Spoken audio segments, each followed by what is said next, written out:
Silence, on va écouter notre candidat. Jeune homme. Les jeunes homme, les jeunes homme, les femmes homme, les hommes homme,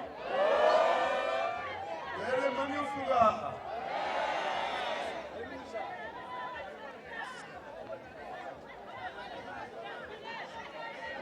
S'il vous plaît, je demande un peu de silence, s'il vous plaît. Mesdames et messieurs, chers parents,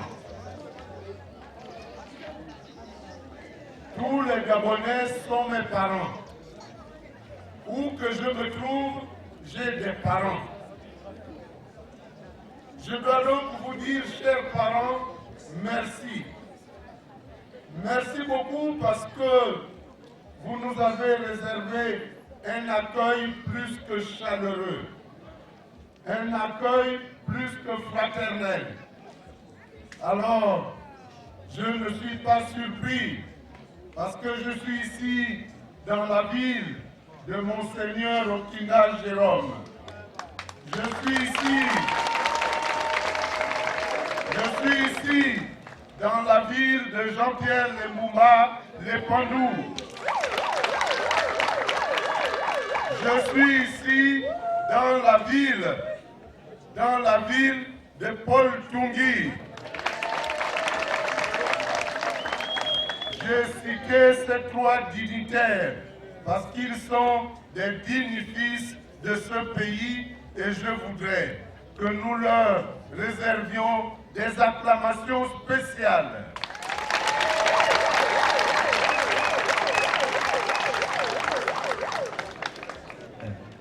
Mes chers parents, si vous m'avez réservé cet accueil, c'est parce que vous attendez quelque chose de moi. En 2009, vous le saviez déjà, j'étais parmi ceux qui avaient soutenu le candidat Ali Bongo Ondimba. Je l'avais soutenu parce qu'il nous avait promis qu'il ferait beaucoup de choses pour le pays. Je l'avais soutenu parce qu'il avait dit que nous devrions combler le retard que le pays a connu entre 1990 et 2009, où nous avons passé notre temps à ne faire que de la politique. Mais lorsqu'il a commencé à travailler, j'étais content parce que j'ai vu les choses bouger. Mais ces choses qui bougeaient là, en fait, ce n'était que le miroir aux alouettes.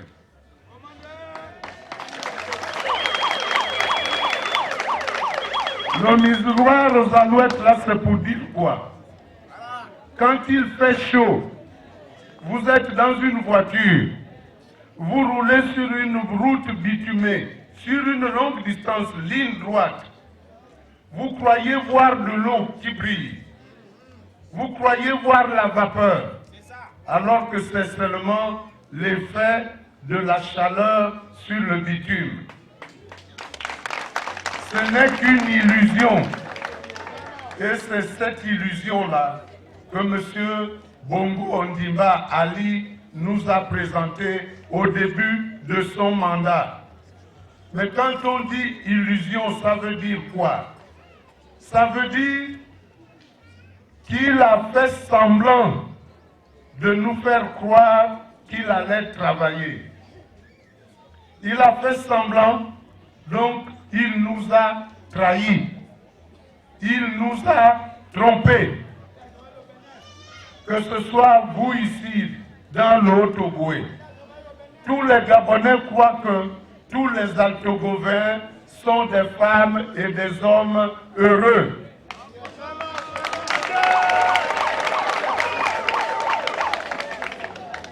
Tous les Gabonais croient que dans le Haut-Ogoué, il ne manque rien. Alors que le Haut-Ogoué est logé à la même enseigne que les autres provinces du Gabon. Alors, pourquoi est-ce que nous allons nous tuer pour quelqu'un qui ne nous prend pas au sérieux, pour quelqu'un qui ne nous respecte pas, pour quelqu'un qui n'écoute personne? La seule personne qui l'écoute, c'est son Akourbessi.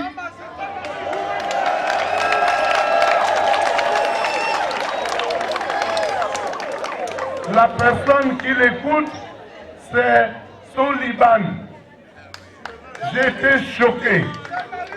été choqué lorsqu'il y a quelques semaines, il a envoyé son Akourbessi parler aux gens de Bongoville, alors que Bongoville a ses dignes fils. Il considère qu'il ne peut pas envoyer un enfant de Bongoville parler aux gens de Bongoville, il faut qu'il l'envoie à Akourbessi, un béninois. Alors, je dis, il nous a trompés. Il a écarté les Gabonais autour de lui pour s'entourer des étrangers. Puisqu'il veut travailler avec ses étrangers, alors nous allons lui apprendre à vivre. Nous allons lui apprendre à vivre. Pourquoi? Parce que tout ce qu'il nous a promis, il ne nous l'a pas donné. Les populations souffrent. La population souffre et dans ces conditions, quand quelqu'un a menti, quand quelqu'un a trahi, on le fait partir.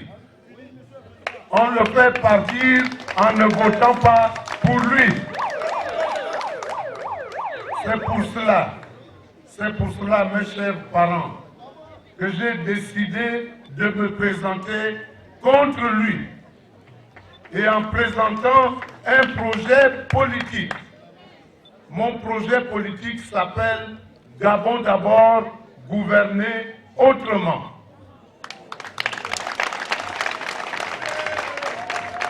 Gabon d'abord, je dois commencer par dire qu'il n'est pas dirigé contre les étrangers. Il ne faut pas qu'on vienne vous mentir ici. Nous avons une longue tradition. Nous avons toujours accueilli les étrangers dans notre pays. Nous avons des compatriotes qui sont mariés à des femmes étrangères. Nous avons des Gabonaises qui ont épousé des étrangers. Nous avons aussi des Gabonais qui vivent à l'étranger. Donc nous ne pouvons pas être contre les étrangers.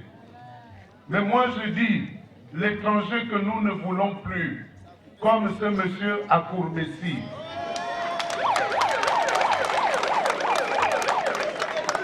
L'étranger que nous ne voulons plus voir dans notre pays, c'est celui qui vient nous dire « va t'asseoir là-bas ». C'est nous qui donnons la place à l'étranger quand il arrive. Donc Gabon d'abord, gouverner autrement n'est pas dirigé contre les étrangers.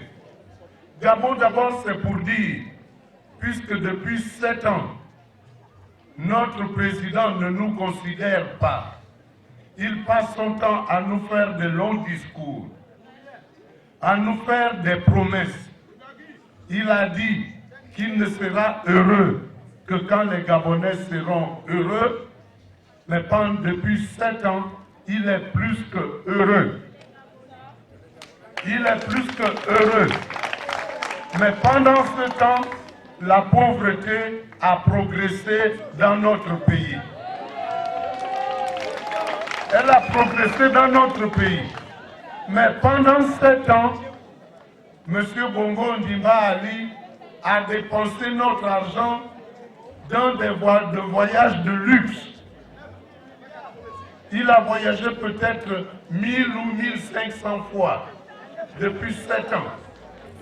Vous savez ce que ça coûte le voyage d'un chef d'État. C'est des centaines de millions. Et ce monsieur, en 7 ans, il s'est acheté 3 avions. Alors que son prédécesseur, le président Omar Bongo Ondimba, lui avait laissé 3 avions. Ce n'était pas suffisant, il fallait qu'il paye encore 3 autres avions pour lui-même et sa femme. Alors dans ces conditions, nous disons, pendant que nos hôpitaux manquent de médicaments, pendant que nous n'avons pas d'eau et d'électricité dans nos villages, pendant que nos enfants apprennent mal, l'école ne fonctionne plus bien, pendant que les éléphants dévastent les plantations de nos parents dans les villages, nous constatons que notre président de la République ne s'en préoccupe pas. Alors, Gabon d'abord, c'est pour que nous retrouvions notre dignité de Gabonais. Gabon d'abord, c'est pour dire que tu sois Kota, que tu sois Maongwe, que tu sois Ndassa, que tu sois Kaningui, Fan, que tu sois Eshira, que tu sois Ndoumou, tu es d'abord et avant tout Gabonais. C'est pour cela que j'ai dit que ici, j'étais chez moi. En dehors du fait que ma grande sœur a vécu dans cette ville d'Okonja entre 1958 et 1960, quand mon beau-frère était enseignant ici à Okonja. Mais ça, ce n'était qu'une parenthèse. Gabon d'abord, c'est pour dire aussi, mes chers parents, que le président de la République doit être un homme qui respecte la loi. Le président, notre président, ne respecte rien. Il fait tout à sa tête. Il fait tout à sa tête et dernièrement, les magistrats étaient en grève. Pourquoi? Parce qu'il a nommé, il croyait qu'il pouvait mettre n'importe quel magistrat à n'importe quel poste. S'il peut faire d'un petit vendeur de téléphone un chef de cabinet, mais il n'a pas le droit de faire d'un procureur du premier grade, il n'a pas le droit d'en faire, de la placer à un poste aussi important. Donc il faut que le président respecte la loi. Ces émergents écrivent dans leurs journaux que s'il n'a pas respecté la Constitution en ne nommant pas le vice-président de la République, c'est parce que Ndoubandama était opposé. Mais comment pouvez-vous concevoir qu'un président de la République qui représente la nation, qui a tous les pouvoirs, puisse être sous influence? Je suis qui pour l'obliger à ne pas appliquer ce qu'il veut faire? Il montre par là qu'il est sous influence. Il est sous l'influence de son marabout à Courbessi.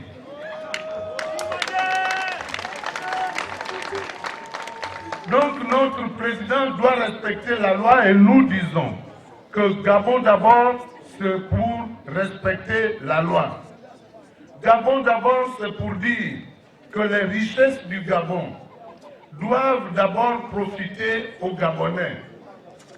Elles doivent profiter aux Gabonais pour faire quoi? Pour nous faire les routes, pour nous construire les hôpitaux, pour faire en sorte que dans tous les hôpitaux, dans tous les dispensaires, on mette les médicaments. Ce qu'on dépense pour les voyages du président peut suffire pour équiper tous les villages du département ici en pompe hydraulique, en énergie solaire. Mais il s'en fout lui n'a jamais vécu dans un village. Il ne connaît pas ce qu'est un village gabonais. Donc il s'en fout de savoir si ceux qui sont dans les villages ont accès à l'eau ou à l'électricité. Gabon d'abord, c'est pour dire que notre président doit être exemplaire.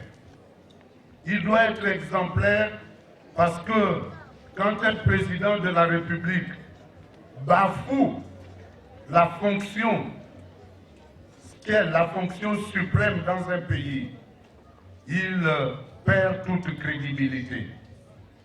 Comment voulez-vous qu'un président de la République devienne le chauffeur d'un joueur qui vient le voir avec des baskets aux pieds?